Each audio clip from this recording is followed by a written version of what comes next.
जारी कर देता है। मेरे भाइयों, बुजुर्गों और दोस्तों, इसमें मेरे और आपके लिए सबक है।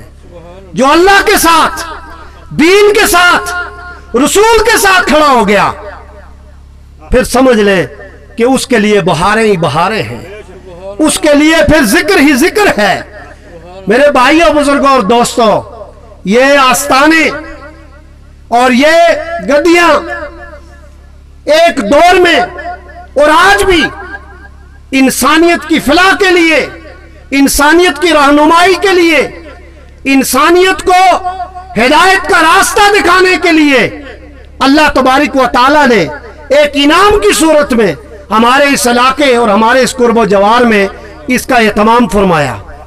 और आज भी अपने कल्ब की तस्कीन, अपने दिल की सफाई और अपने नफ्स के तज़किये के लिए हम आज भी यहां आकर उस रूहानियत को पाने के लिए और अल्लाह से अपना ताल्लुक जोड़ने के लिए हाजिर होते हैं।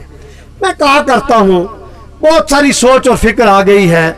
सच्ची बात यह है कि ये फिक्री तौर पर बड़ा इंतशार का दौर है। हजरत अल्लामा इस पे अर्ज करेंगे कि कोई अल्लाह तबारिक व तआला के वजूद की नफी कर दे, उस पर दलाइल देना शुरू कर दे, तो ऐसी ऐसी दलीलें मौजूद है कि बंदा जो है वो हैरान और परेशान हो जाता है। लेकिन आप पर अल्लाह का खुसूसी करम है कि आप फिक्री और अकीदे के लिहाज से गुमराह नहीं हुए। आप उस रास्ते पर हैं कि जो रास्ता अल्लाह के रसूल का, औलिया इकराम का, सालेहीन का और दीन का रास्ता है। और फिर इस खानवादे के साथ हमें यूं भी इनका शुक्रगुजार होना चाहिए कि ये ना उठते तो आज हम हिंदुओं की गुलामी में होते, ये ना खड़े होते तो आज हम ये जो आजादी आप और मैं इस माशरे के अंदर देख रहे हैं हमें न मिलती। अच्छा, लोग हैरान हो रहे होंगे कि मैं जाती तौर पर हजरत इसी जगह से मैंने स्कूल की तालीम भी हासिल की, इसी जगह पर दीन की तालीम भी हासिल की, कि गोया कि मुझे जो कुछ फैज मिला है, मैं जो कुछ कर रहा हूं, मैं बिल्कुल समझता हूं कि यहां की तालीम, यहां के माहौल की वजह से मिल रहा है। इसलिए मेरे भाइयों, बुजुर्गों और दोस्तों, आखिर में मैंने जो आयत पढ़ी उसका तर्जुमा पेश करके अपनी बात में ख़त्म करना चाहता हूँ। उलमा और आपके दरमियान हायल नहीं होना चाहता।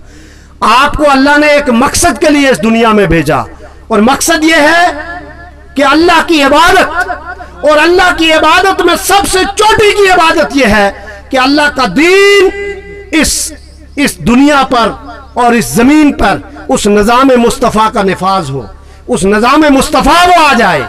अब वो निज़ाम मुस्तफ़ा जिनके पीछे आप और मैं खड़े हैं, वो हमें कहां से करके देंगे। इसलिए मेरे भाइयों, बुजुर्गों और दोस्तों, अल्लाह और उसके रसूल के साथ वाबस्ता हो जाओ। अल्लाह ने कुरान मजीद में हुक्म दिया कि कह दो कि मेरी जिंदगी और मेरी मौत, मेरी नमाज और मेरी कुर्बानी, सब कुछ मेरा अल्लाह के लिए है। तो अल्लाह तबारिक व तआला ऐसी जात है कि वो आपकी इन सारी चीजों को जो है वो भुलाएगा नहीं, इसका आपको अजर अता फरमाएगा। इसलिए मेरे भाइयों, बुजुर्गों और दोस्तों, इकबाल ने कहा था कि फितनाए मिल्लत बेजा है इमामत उसकी, जो मुसलमान को सलाती का परस्तार करे। ये दौलतमंदों की परस्तश, ये हुक्मरानों की परस्तश, ये बड़े बड़ों की परस्तश छोड़कर अल्लाह और उसके रसूल के साथ जुड़ने वाले, उस रास्ते पर चलने वाले लोगों के साथ आप चलेंगे, इस दुनिया में भी कामयाब होंगे और आखिरत में भी कामयाब होंगे। की मोहम्मद से वफा तूने तो हम तेरे हैं, ये जहां चीज है क्या लोहो कलम तेरे हैं। व आखिर दावाना अनिल हम्दुलिल्लाहि रब्बिल आलमीन।